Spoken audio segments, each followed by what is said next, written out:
আইসি ওদের এলাকায় একটু রস খাবো, তা না ও শুধু সবসময় বাধাই দিয়ে যাচ্ছে। এই যা আইসেন ওই গাছ থেকে রস পাড়।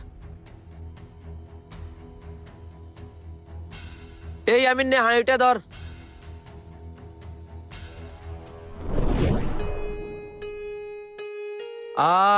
রস খাচ্ছি, আরাম পাচ্ছি।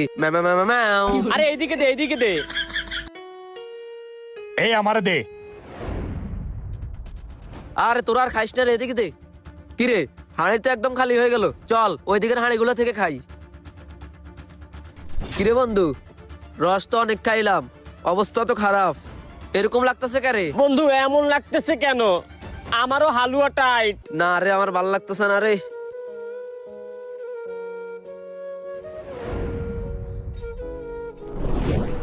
এই জায়গায় মোটরসাইকেল কাদের? কি রে, এখানে কারা বয়ে রয়েছে?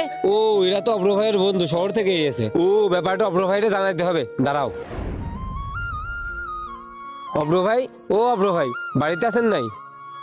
কি রে, কি হয়েছে? আরে ভাই, আপনার শহর থেকে বন্ধুরা আইছে না? হ্যাঁ, আমার বন্ধুরা তো আয়েছে। কেন, কি হয়েছে? আরে রসকে ওদের অবস্থা খারাপ, দেখলাম মাঠের মধ্যে পড়ে রয়েছে। আমার কাছে তাড়াতাড়ি চলেন আপনি। কি বললি? আরে আমি ওদেরকে কত করে বারণ করছিলাম, আমার কথা শুনে নাই। দ্রুত চল তো। হ্যালো বন্ধুরা, কেমন আছেন? আশা করি ভালো আছেন। যাক, আমিও ভালো আছি। ভিডিওটা ভালো লাগলে লাইক, কমেন্ট, শেয়ার করে দেবেন। ধন্যবাদ।